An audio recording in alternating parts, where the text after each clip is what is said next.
Hi guys, Triple A is back with another video. If you haven't already, make sure you subscribe to the channel. Today we're just going to be talking about when we first moved to England and our experiences during that. So what was yours like? So I moved from Holland when I was 7, and when I moved, I lived in London very, very briefly. And I moved up north to England where I spent the majority of my childhood. So I'm just going to be discussing more of when I lived up north. So starting school, the language barrier was it was so off. But what I would say is the language barrier was probably the hardest part of that part of primary school. So yeah. You moved here when you were like 7 as well, didn't you? So it was a bit harder because like you already learned grammar, I learned spelling, I learned everything. Even letters are slightly written differently in Dutch as well. So I had to kind of unlearn all of that, and I had to unlearn accents and pronunciations. So I kind of came end of like year 3. So like my first year really started in year 4. But one of the memories I remember was it was golden time. If you know golden time, it was for my primary school. It was on a Friday. Yeah, it was on a Friday. Yeah. And you could just do like whatever you want. It was kind of like free for all. Yeah, just play games or whatever. Yeah, arts and crafts, rounders if it was sunny. And the teacher was like, Susan, do you wanna do a jigsaw puzzle? The way I looked at her, I was like, I was just looking at her like sardine, like, what's a jigsaw puzzle? Because she didn't even say puzzle. If she said puzzle, I would have gotten it. Yeah. But she said jigsaw. So I was just there like, I just looked at her like, I don't know what a jigsaw is. I really don't. So when I said I didn't know what one was, there was a guy in my class. He's not going to be named. but you know. He was in tears. He was just laughing at me. He was laughing at me because I didn't know what a jigsaw puzzle was. And I was almost in tears because he was laughing at me. Yeah. So the teacher had to go and get the jigsaw and physically show me what it was. And then I was like, oh yeah, all right, yeah, I know what a jigsaw puzzle is. And I was like, no, I don't want to do a jigsaw puzzle. So she just kept suggesting things, and every time she suggested something, she'd have to go and get it or point to it. She was like, do you want to go and sew? And then she'd have to go and point to like girls sewing, or do you want to go and read a book? She had to like point to like the reading corner. Probably the hardest thing was kind of like the language barrier. But I would say I did learn English very, very quickly because we did speak obviously English at school, and then we also spoke a bit of Dutch at home. Yeah. And then I'd also speak Dutch in school when I'd see my brothers. Or if we wanted to talk about people, me and my brothers would speak Dutch to each other. So that was kind of like a benefit. You know how you like moved with your brothers and you went to the same schools and everything? Was that like an easier transition for you, or did it help in any way? Yeah, that was so much easier because it was a thing where even if I didn't enjoy the lessons, I know I'd see them at break time and lunchtime. So how was like your experience coming here?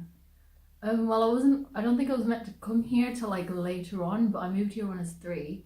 And that's probably because I got ill when I was in the Philippines, and I don't think my parents wanted to leave me there for any longer. Mm-hmm. And then when I moved here, because I was only 3, it was easier to learn the language, even though I didn't go to school or anything.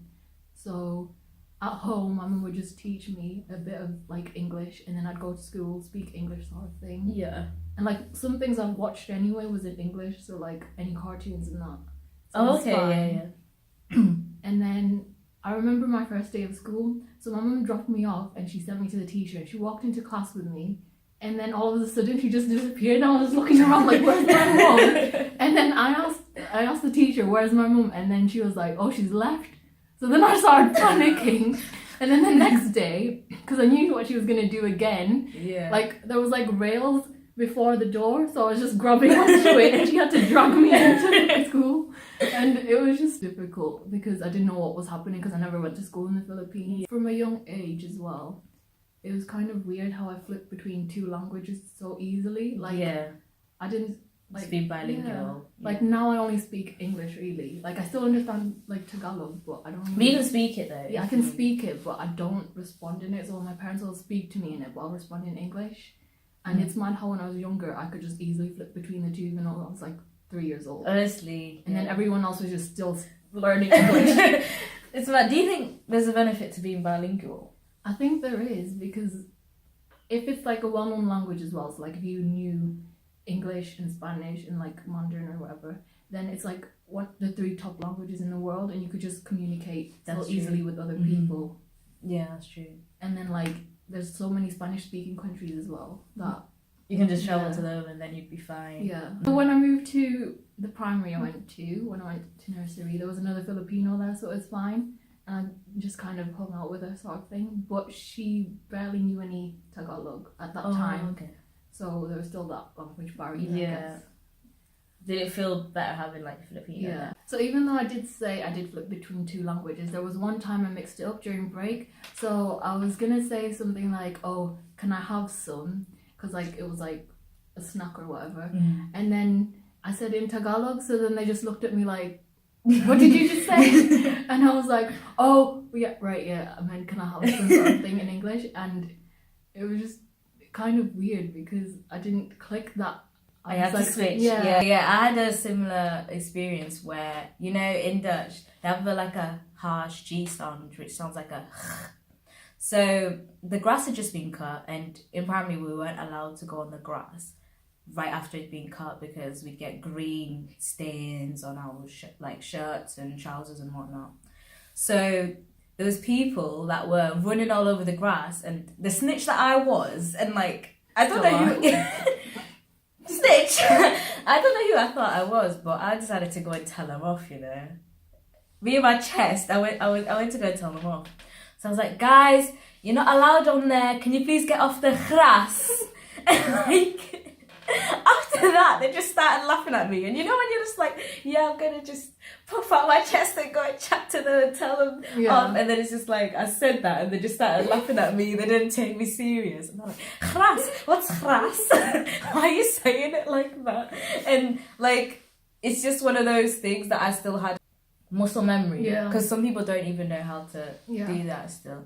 So like man, it wasn't a normal G, it was just like a sound, so I should have just said get off the grass, but I didn't. But I just got really embarrassed after that as well, and then I just realised like I've still got the Dutch in me. So there was one time before history where you were talking about something and then you said grass again. Did I?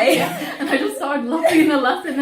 And then the teacher was like proper staring at me like, why is she laughing so much? I remember it. What was I saying? I don't know, you did say grass as well. What's it with me and the word grass? Oh wow. I don't remember that, but honestly that's so funny. It was like in year 10. But if you've enjoyed our stories, make sure you leave a like, and also like comment down below if you have like any similar stories, or if you remember when you moved to the country that you're in now. Also, comment down below as well if you want us to do any more story times. And thanks for watching.